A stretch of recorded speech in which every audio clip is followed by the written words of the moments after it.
네, 앉으시기 바랍니다. 우리 옆에 계신 분들한테 먼저 인사하시겠습니다. 좋은 일이 생깁니다. 인사하시겠습니다. 네, 한 주간 잘 지내셨죠? 오늘도 복된 은혜가 저에게, 여러분에게, 여러분의 가정에, 심령에 가득히 넘치시기를 주의 이름으로 축복합니다. 여러분, 저는 가끔 제 아내와 아이들과 함께 중앙시장에 갑니다. 중앙시장에 가면 좋은 거, 재밌는 것 같아요. 가끔 가면 재밌습니다. 마트에서 경험하지 못할 재미들이 그 안에 있는 것 같습니다. 요즘 주차장도 새로 짓고 여러 가지 편의시설도 잘 만들고 해서 시장에 가는 게 많이 편해졌어요. 많이 편해졌고 물건이 싼 것도 있고 애들과 함께 걸어다니고 맛있는 것도 사 먹고 호떡도 사 먹고 뭐 그런 게 되게 좋은 것 같습니다. 그런데 좋은 기분을 가지고 중앙시장 주차장에 도착하여 내리자마자 항상 제 마음이 조금 뭐라 그럴까 답답해지고 우울해지는 계기가 있는데 그 주차장 앞쪽에 항상 몇몇의 어르신들, 남성과 여성 어르신들이 누가 듣든지 아니 듣든지 항상 외치시는 그분들 때문에 마음이 좀 갑갑해집니다. 내용인즉슨 미군이 철수하면 우리나라가 당장이라도 망할 것이고 곧 공산주의 나라가 될 것이라고 하는 그 주장을 서스럼 없이 외치고 전단지를 나눠주고 그 옆에서는 국민혁명당인가 뭐 그런 당이 있더라고요. 뭐 그 가입하라고 이렇게 저한테 맨날 제가 어디를 봐서 국민혁명당에 가입할 건지는 생긴지는 모르겠습니다만 아무튼 그런 분들이 계속 있으세요. 정말 매번 갈 때마다 있으시고 거의 1년 내내 나와 계시는 게 아닌가 싶습니다. 어떤 이단 집단들보다 더 많이 열심히 하시는 것 같습니다. 신천지가 밖에서 전도하는 일이 더러 있었는데 요즘은 뜸하더라고요.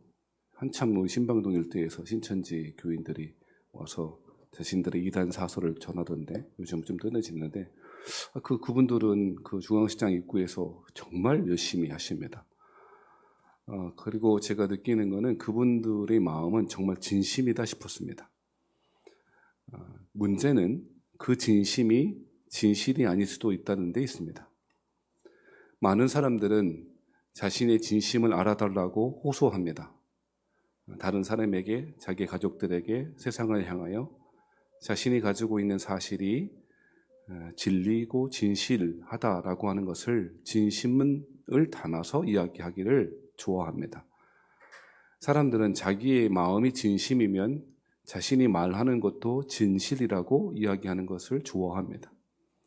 사람은 합리적인 존재가 아니고 합리화하는 존재여서 자신이 들은 이야기, 자신이 알고 있는 사실을 진심으로 받아들이면 그것이 진리라고 착각하는 경우가 많이 있다는 것이죠. 그것은 이단 사설에 사로잡힌 사람들뿐 아니라 이러한 정치적으로 편향되어 있는 사람에게로 나타나는 바입니다. 그 어르신들, 정말 허리가 휘어질 정도로 나이 드신 그 어르신들이 비가 오나 눈이 오나 추우나 더우나 관계없이 그렇게 외치는 그 모습 속에서는 정말 진심이 느껴졌습니다. 하지만 그것이 진실인지를 따져봐야 할 것입니다. 신앙생활도 마찬가지인 것 같습니다. 우리는 신앙생활하면서 대부분 우리 하나님께 기도하며 혹은 우리의 신앙생활 할 때 마음가짐이 하나님 제 진심을 좀 알아주십시오라고 이야기합니다.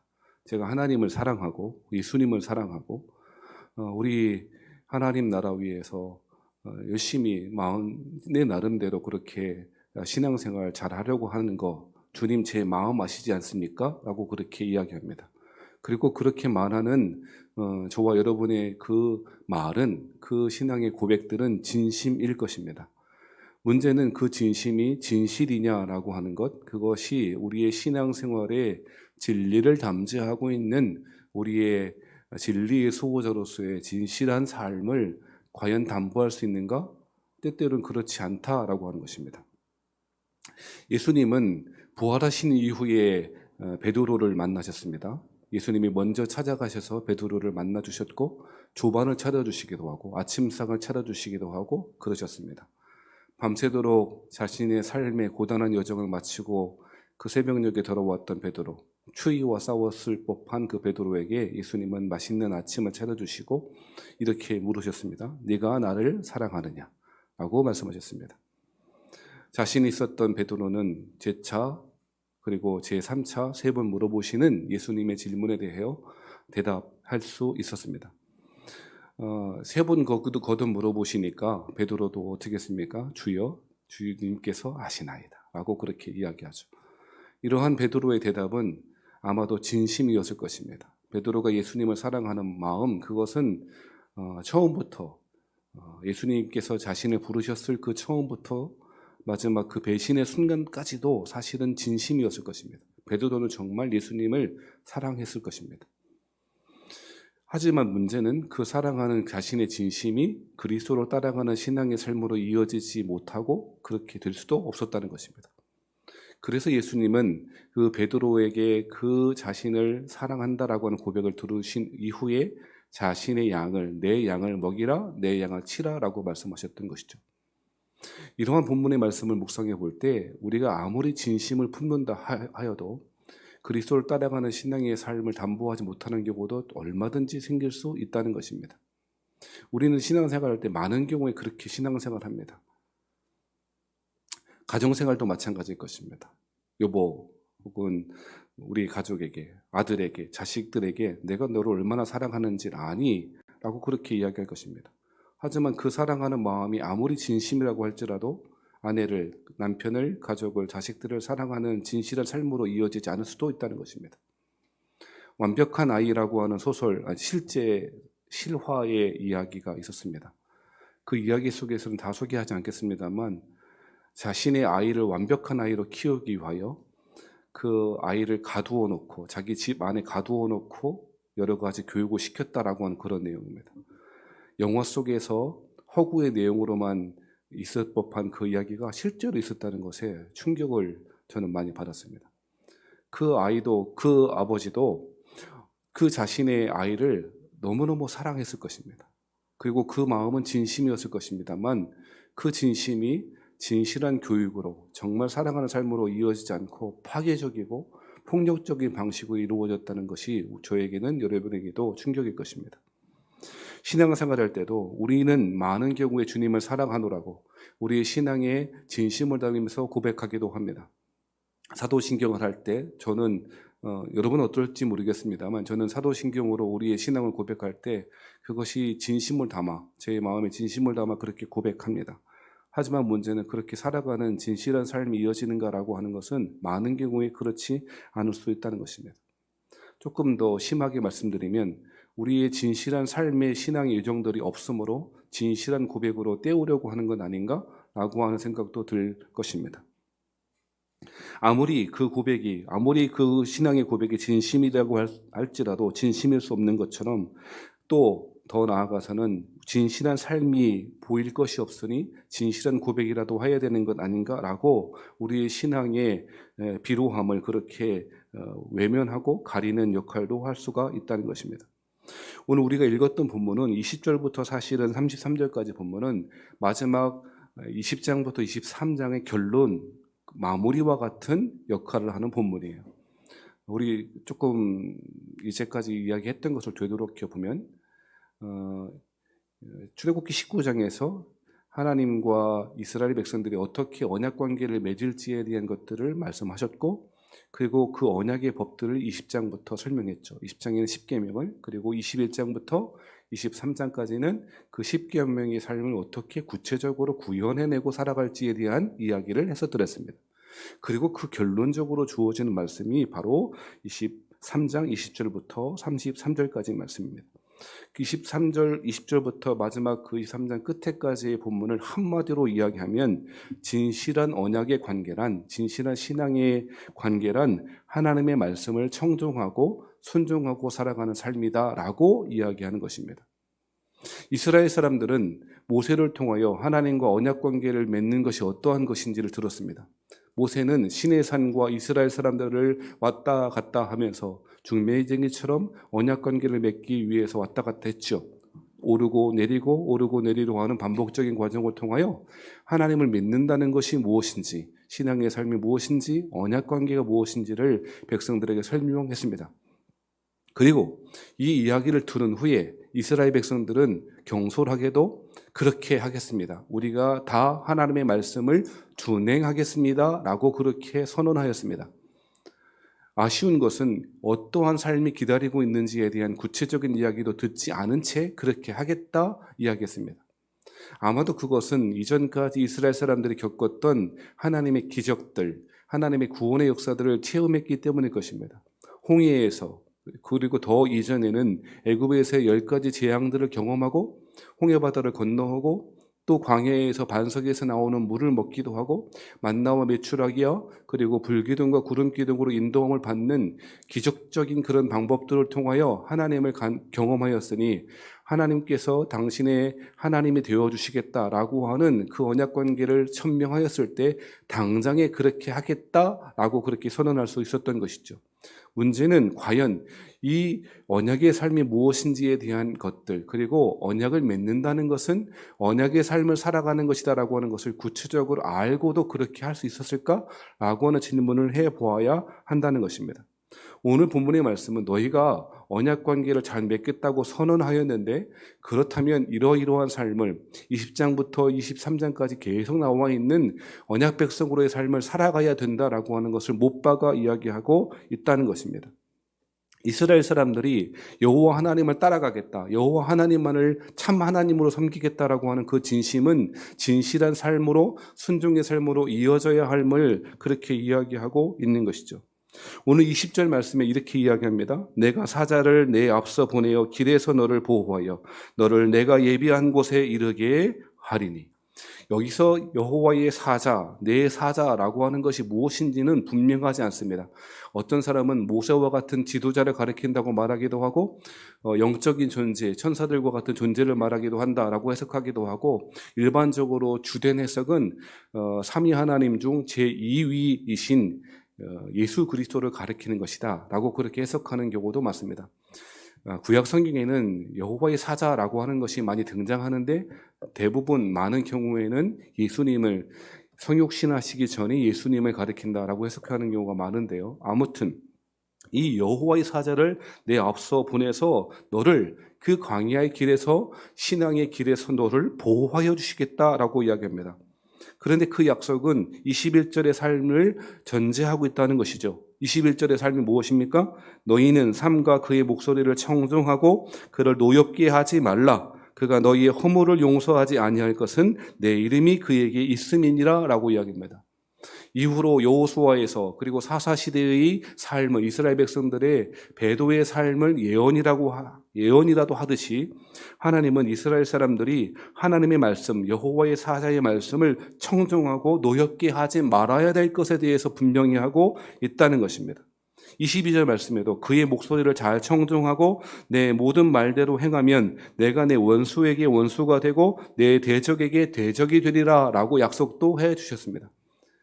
이스라엘 사람들이 광야의 길 가운데 승리하는 것, 대적들과의 전쟁에 승리하는 것은 그들의 진심 때문이 아니고 하나님 백성으로서의 삶을 잘 살아가고 하나님의 말씀을 잘 청종할 때 주어지는 삶이라고 이야기하고 있다는 것입니다. 사랑하신 여러분, 그 신앙의 고백이, 그 마음이 아무리 진실할지라도 하나님의 말씀을 청종하는 삶으로 이어지지 못하는 것은 아무런 효력도 없다는 것입니다. 예수님은 요한복음 15장, 제가 잘 인용하는 말씀인데 요한복음 15장에도 그러한 얘기를 많이 하셨더랬습니다. 요한복음 15장 4절 말씀입니다. 내 안에 거하라, 나도 너희 안에 거하리라. 여러분, 이 말씀은 구체적으로 묵상해 보지 않으면 은혜가 됩니다. 그런데 구체적으로 이 말씀이 무엇인지를 뜻하는 말을 들으면 과연 은혜가 될지는 모르겠습니다. 그 내 안에 거하는 것, 예수님 안에 거하고 내가 너희 안에, 너희가 내 안에 거하는 것은 진심의 마음이 아니라고 말합니다. 예수님 안에 거하는 것이 무엇일까요? 15장 7절 말씀에는 이렇게 이야기하는데 너희가 내 안에 거하고 내 말이 너희 안에 거하면. 15장 4절과 7절에서 바뀐 게 무엇입니까? 그저 내 안에라고 하는 추상적인 개념이 요한복음 15장 7절에는 내 말이 너희 안에 거하면으로 변환하여 말씀하고 있어요. 예수님, 그러므로 15장 4절과 7절의 말씀 묵상해 보면 예수님 안에 거할 때에 많은 열매를 맺고 풍성한 삶의 축복들이 있을 것인데, 그것은 그저 우리의 진심의 마음이 아니라 하나님의 말씀 안에 거하는 것, 즉 주의 말씀을 청종하는 삶이 예수님 안에 거하는 것이라 라고 이야기하고 있는 것이죠. 아무리 아내를 사랑하고 아무리 남편을 사랑한다 할지라도, 그 마음이 진심이라 할지라도 아내를, 남편을 사랑하는 삶의 행동들이 뒤따라가지 못한다면 어떻게 그 삶을, 그 마음을 진심 어린 마음이라고 받아줄 수 있겠습니까? 얼마 전에 저는 저희 아파트 엘리베이터 공사 때문에 거의 한 달간을 제 가족들과 함께 떨어져 지낸 적이 있었습니다. 떨어져 보니 좋은 것도 있고 나쁜 것도 있었는데, 좋은 것은 홀가분한 것이었고 나쁜 것도 홀가분한 것이었습니다. 그렇더라고요. 그래서 제가 우리 아들내미를 밥을 열심히 해줬어요. 아무튼 제 나름대로 열심히 해줬는데, 그러면서 해보니까요, 귀찮고 힘들더라고요. 음식하는 것 자체가 힘든 것도 있지만 더 귀찮은 건 뭐냐면 뭘 해 먹어야 되지? 이 고민이 제일 힘들더라고요. 아침 먹으면 저녁엔 뭘 해줘야 되나? 이게 고민스럽더라고요. 물론 제 아들은 아빠 대충 먹어요 라고 말하지만 대충 차려주면 애들 얼굴이 좀 달라지더라고요. 항상 열심히 차려줘야 돼요. 그래서 제가 그 생각이 결심했던 건 뭐냐면, 내 아내가 20년 동안 우리 가족들을 위해서 밥을 해왔으니 앞으로 내가 20년 동안은 내가 우리 가족들을 위해서 밥을 하겠다 선언했습니다. 이 말을 예배 시간에 꼭 해달라고 부탁을 해갖고요. 제가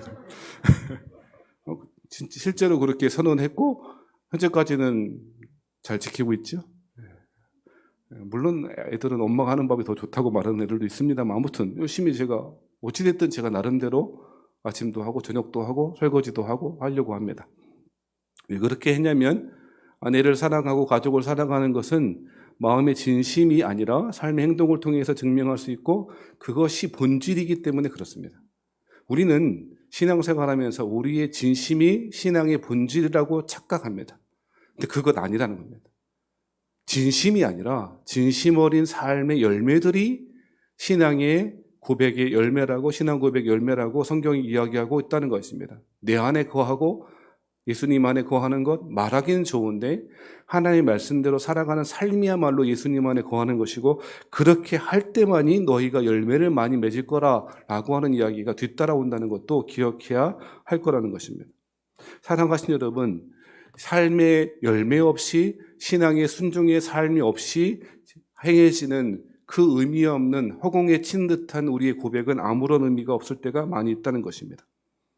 시편 40편에 보면 다윗이 시를, 하나님께 대한 고백들을 하게 되어지는데, 시편 40편 1절과 2절에는 이렇게 말합니다. 내가 여호와를 기다리고 기다렸더니 귀를 기울이사 나의 부르짖음을 들으셨도다. 저는 2절이 마음에 와닿는데요. 시편 40편 2절 말씀에는 이렇게 이야기합니다. 나를 기가 막힐 웅덩이와 수렁에서 끌어올리시고 내 발을 반석 위에 두사. 다윗은 지금 구체적으로 어떤 상황인지 모르지만 자신이 기가 막힐 웅덩이, 어떻게 하지 못할 헤어나올 수 없는 웅덩이에 빠졌다고 말합니다. 수렁에 빠졌다고 말합니다. 여러분, 늪이야말로 정말 위험한 거 아시죠? 갯벌 위험한 거 아시죠? 정말 그 해변가에 사시는 분들은 물보다도 더 위험한 게 갯벌이라는 것 아닙니까? 그래서 함부로 갯벌에 안 들어간다 그러잖아요. 여러분, 점점점 그 웅덩이에서, 갯벌에서 빠져나오려고 애쓰면 애쓸수록 더 빠져드는 것이 수렁과 웅덩이 아닙니까? 다윗이 그런 곳에 빠졌다라고 말합니다. 그런데 하나님께서 그런 기가 막힌 웅덩이와 수렁에서 끌어내 오셔서 그 자신의 발을 반석 위에 두셨다라고 그렇게 고백하고 있는 것이죠. 그 안에 다윗이 이러한 변화의 중간에 어떠한 것이 있었는지는 이 시편 40편에서 말씀하진 않지만, 예수님이 이 시편 40편의 말씀을 그대로 마태복음 7장에서 인용하고 있다는 것은, 그것을 살펴보면 다윗이 왜 이렇게 고백했는지 이해할 것 같아요. 자, 마태복음 7장 24절, 27절 말씀은 여러분 잘 아시는 말씀입니다. 여러 차례, 정말 수십 번도 제가 인용했던 말씀입니다. 뭐라고 이야기합니까? 마태복음 7장 24절 말씀이에요. 그러므로 누구든지 나의 이 말을 듣고 행하는 자는 그 집을 반석 위에 지은 지혜로운 사람 같으리니. 지혜로운 건축자는 집을 반석 위에 세우는 사람이라고 말합니다. 그런데 그 지혜로운 사람이 누구는가? 누구든지 나의 이 말은 뭘 말하는 거예요? 마태복음 5장부터 7장의 산상수훈을 말하는 거예요. 예수님이 가르쳐 주신 하나님 나라 백성의 삶, 언약 백성의 삶을 마태복음 5장부터 7장에 말했죠. 그 삶을 살아가는 사람이 집을 반석 위에 지은 자라고 말합니다. 여러분, 이 말씀은 시편 40편과 잘 연결되어져 있는 거예요. 다윗은 시편 40편에 자신이 수렁에 빠졌고 기가 막힌 웅덩이에 빠졌다고 말합니다. 그 기초가 자신이 발을 딛고 살아가는 기초가 없다고 말합니다. 그러니 애쓸수록 더 수렁에 빠지는 거예요. 우리 삶이 그렇잖아요. 애쓰는데 어떻게든 잘 믿어보려고 하고 그것이 진심이라고 할지라도 자꾸 수렁에 빠지는 거예요. 그런데 하나님께서 반석 위에 두셨답니다. 그리고 예수님은 마태복음 7장에 그 반석이 하나님의 말씀을 언약 백성의 삶을 살아가는 것이라고, 그 삶이야말로 반석 위에 집을 짓는 것이라고 해석해 주셨다는 것이죠. 그러므로 점점 수렁에 빠지는 것 같은 사람에게 치료약이 있다면 하나님의 말씀을 들을 뿐 아니라 그 말씀을 진심으로 받아들일 뿐 아니라 그 말씀대로 준행하고 살아가는 순종의 삶이야말로, 그 삶이야말로 기가 막힐 수렁과 그 웅덩이에서 빠져나오는 길인 줄 믿습니다. 예수님이 그 이야기를 하시는 것입니다. 누구든 어떤 사람이든 자신의 집을 지으려고 합니다. 자신의 신앙의 집을 지으려고 하기도 하고 자신의 일상의 행복한 삶이라고 하는 집을 지으려고 합니다. 열심히 짓습니다. 자신의 모든 생기를 바쳐서 자신의 인생이라고 하는 집을 짓기도 합니다. 문제는 집 자체가 아니라, 그 집을 짓는 열심이 아니라 누가 반석 위에 집을 짓는가 그렇지 않는가의 차이가 있습니다. 다 집 짓져요. 다 열심히 신앙생활 한다고요. 나름 진심을 다해서. 문제는 반석 위에 짓는가 그렇지 않은가, 그 차이가 그 집이 무너지는가 견고하게 서 있는가의 차이를 만들어낸다는 것입니다. 이 단순하고 명료한 원리를 우리는 때때로 진심이라고 하는 말로 없애버리는 거예요. 오늘 본문의 말씀도 그러합니다. 앞서 말씀드렸죠. 오늘 23장 20절부터 마지막 33절까지 말씀은 이제 24장에 가면 언약식을 맺거든요. 언약식을 맺기 전에 이제 이러한 삶을, 언약 백성의 삶을 다 이야기하고, 어떤 삶이었습니까? 하나님을 사랑하고 이웃을 사랑할 것에 대한 이야기였죠. 그렇죠? 가난한 자들을 압제하지 말라라고 하는 이야기였죠. 거짓 풍설을 퍼뜨리지 말라라고 하는 것이 23장 1절의 말씀이었습니다. 23장 2절 말씀에는 다수를 따라 악을 행하지 말라라고 하는 말씀도 하셨습니다. 23장 6절에는 가난한 자의 송사라고 정의를 굽게 하지 말라라고도 이야기했습니다. 또 23장 14절부터 19절 말씀에는 매년 3번 무교절, 맥추절, 수장절을 지키라라고 이야기하고 있습니다. 오늘날로 따지면 예배 잘 드려라고 이야기하는 것입니다. 여러분, 하나님께서 이스라엘 백성들의 마음만 받으시면 되지 왜 맥추절, 무교절, 수장절이라고 하는 절기를 굳이 제정하셔서 그 사람들은 무조건 의무적으로 나오라고 이야기하시겠습니까? 마음이 아닙니다. 우리의 진심이 아닙니다. 우리의 삶이고 몸입니다. 우리는 마음과 우리의 신앙의 몸됨을 자꾸 분리합니다. 하나님은 그렇게 하지 말라는 것입니다. 하나님은 6월절 되면 이스라엘 사람들이 애굽에서 나왔던 구원의 초창기 역사를 기념하는 6월절 절기에 나오라고 이야기하십니다. 첫 번째 추수를 기념하는 맥추절에 이스라엘 백성들이 나오라고 이야기하십니다. 수장절, 마지막, 수장하다는 게 물에다가 이렇게 집어넣는다는 거 아닌 거 아시죠?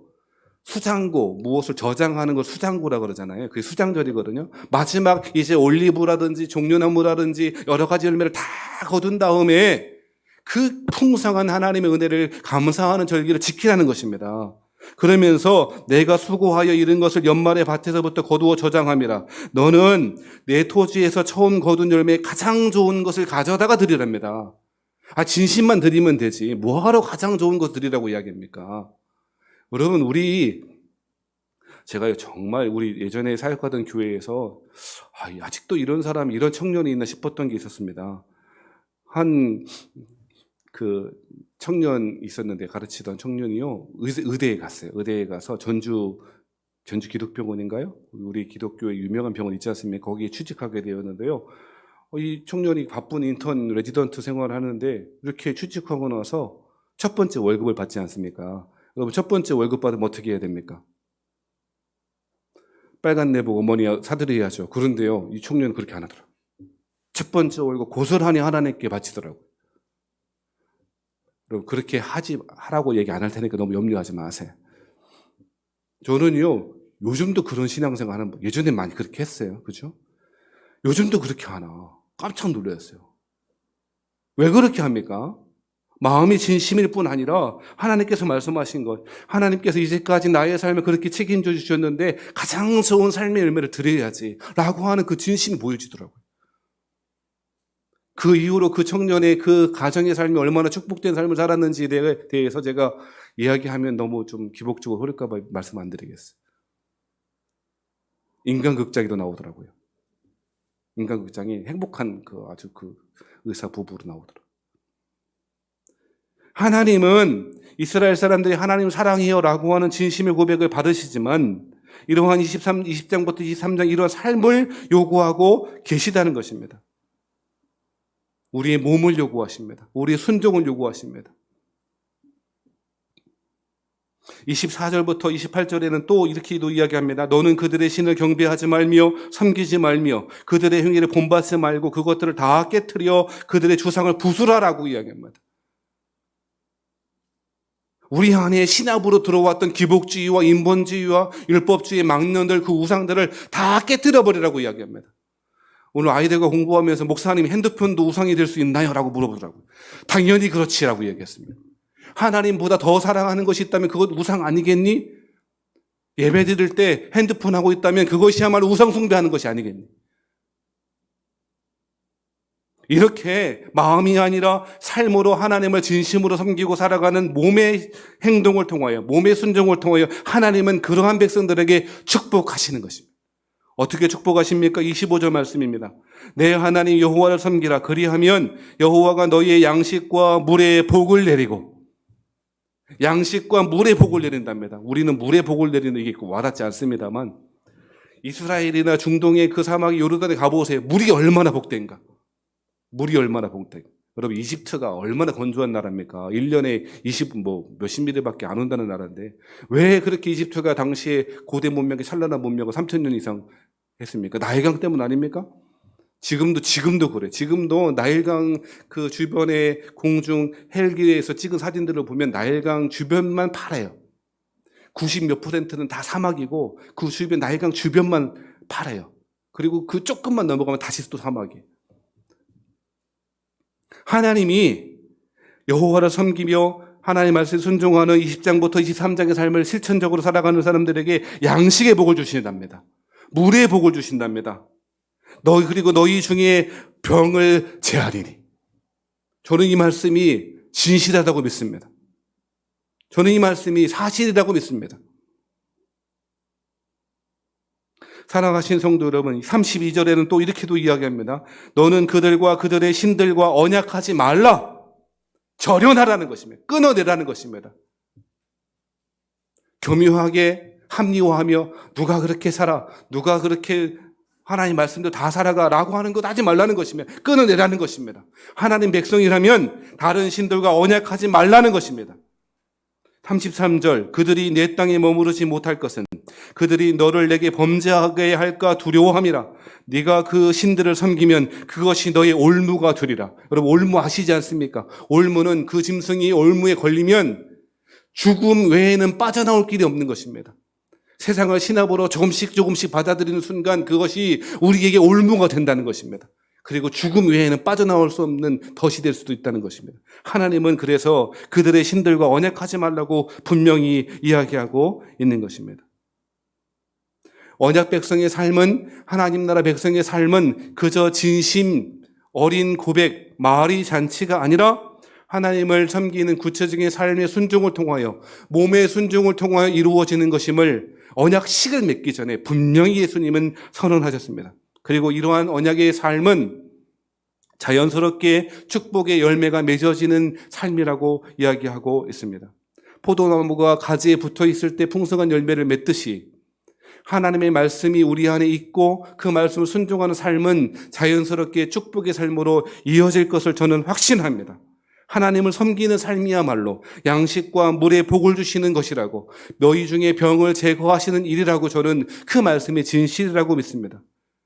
저와 여러분이 이 말씀 앞에 정직하게 서고 그저 말로 떼오려는 삶이 아니라 예배하며 하나님을 섬기며 이웃을, 가난한 사람을, 나그네를, 객을 섬기며 하나님께서 그토록 기대하시고 원하셨던 하나님 나라의 삶을 그렇게 충성스럽게 살아가시는 몸의 백성들 되시기를 주의 이름으로 축원합니다.